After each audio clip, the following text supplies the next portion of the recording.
I'm going to stand. I want to look at them. You can look at them or the camera. But then it's going to be. Whenever you talk to them. Can you just slide? Oh, I'm kidding. Hey, guys. Hey. What's up, Bird? I made it. It's 12:20. This is so cool. You guys are like on TV. Oh, I don't know if any of us need that. Are you? We good to go? yeah, we rocking this, Yeah, Mercer? let me put my laptop down real quick. All right, we Gucci. Coach, just your initial reaction to the schedule, how it plays out, and who you get to play. We're excited about the schedule. I mean, we know we're going to play everyone in the SEC at some point, either fall or spring. So we're just pumped to be playing and have the schedule in front of us and the start date. Let's go. Get after it. Obviously you play, like you say, you play everybody, and then some teams you play twice, but what's the challenge of turning around the next day and playing the same opponent? You know, I think the back-to-back is going to be interesting and different, but the NCAA tournament's that way. So I think there's positive and negatives to everything. Recovery is just a change for our team, but I think athletes are adaptable. You know what I mean? Like, we'll figure out our scout. We'll get Colby under control.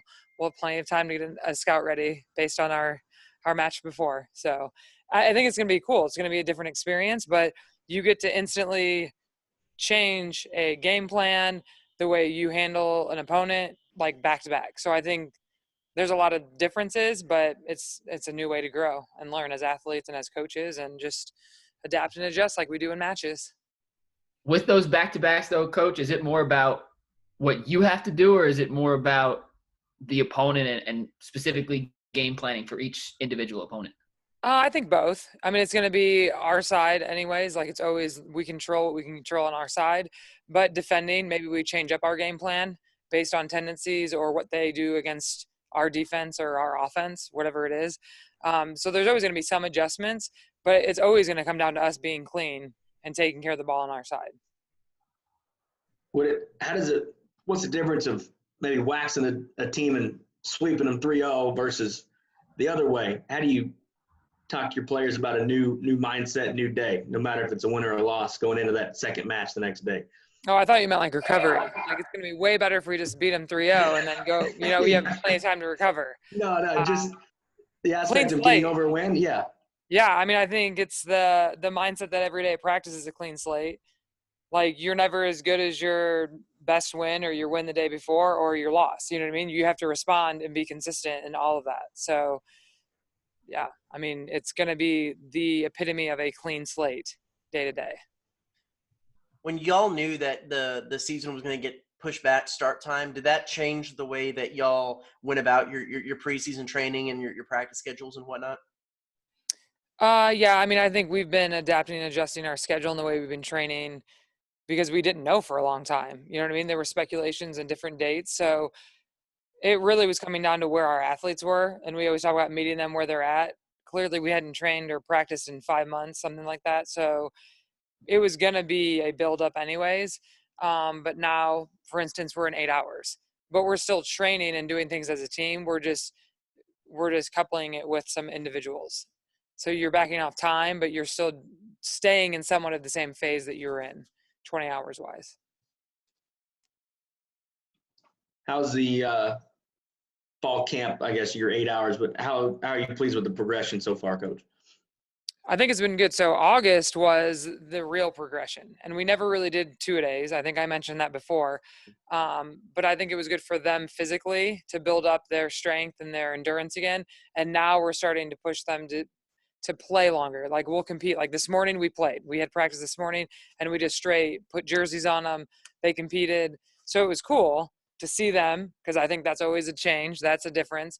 But seeing how long their actual match competitive endurance is. So we just changed up in that way for sure, because that length of time feels very different than just training or doing an individual for an hour. So we try to switch that up just so they can feel that. Have you noticed any lack of, or on the other side, like improvement in the competitive edge of your girls without playing a real game in so long? Yes, it is night and day when they're competing. Like, it may not be against another opponent, but whenever we start 6-on-6, that vibe, like, they can feel it. When they put the uniforms on this morning, like, they didn't know we were doing that. It does. I mean, we do it every year for maroon and white, but that's why we started it now. That feeling is just different when they're in the uniforms and they're playing. And that's something like a mental, how can you control that? How do you respond to that feeling? But you have to learn how to play with all of those intangible things that you don't think about. We don't train that. Hey, that what that mentally feels like to be in Reed Arena with all the fans, and it's you, like, you talk about that stuff, but you can't really replicate it until you're in that atmosphere. So that's what we try to do when we do game like matches like this morning. What about rotation wise? I mean, you got time still, obviously, but have you figured out if it's Davis and Rush and Talbert, or, I mean, we know we're going to see those girls a lot, but have you figured out the rotation that's best for A&M yet? We haven't solidified a lineup. I think people have their roles and they have their strengths, so they know who we'll go to, and we talk about that all the time with them, like what their bread and butter is. But no, I wouldn't say we have like a starting lineup yet. And that's where we want to keep it competitive, because we still have time and we want to see them get to their best as individuals so that we can put our best team together. And it's just consistency. I mean, I think a lot of it is our consistency offensively. I mean, we're trying to run a faster offense. The tempo is different than it was last year. So that consistency, but it's how we train.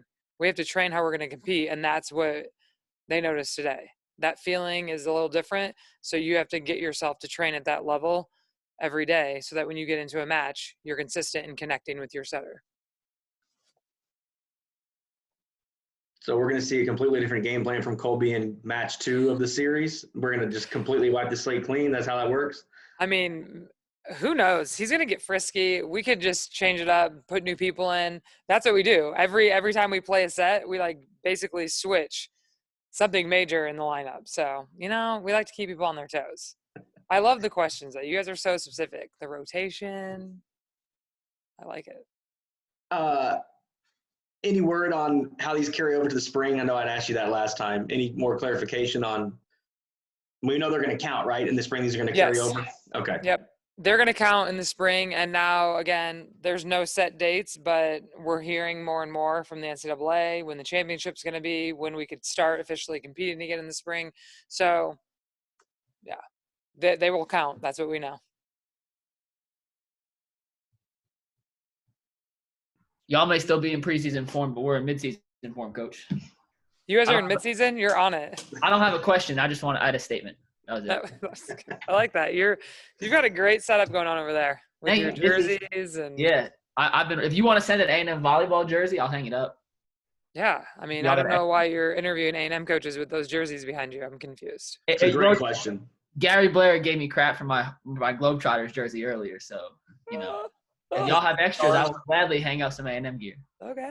John, are we gonna get a Stars Lightning finals here? One can hope. Yeah. I like that. All right. Well, that was We're fun. good. Thanks, Bird. Thanks and gig 'em.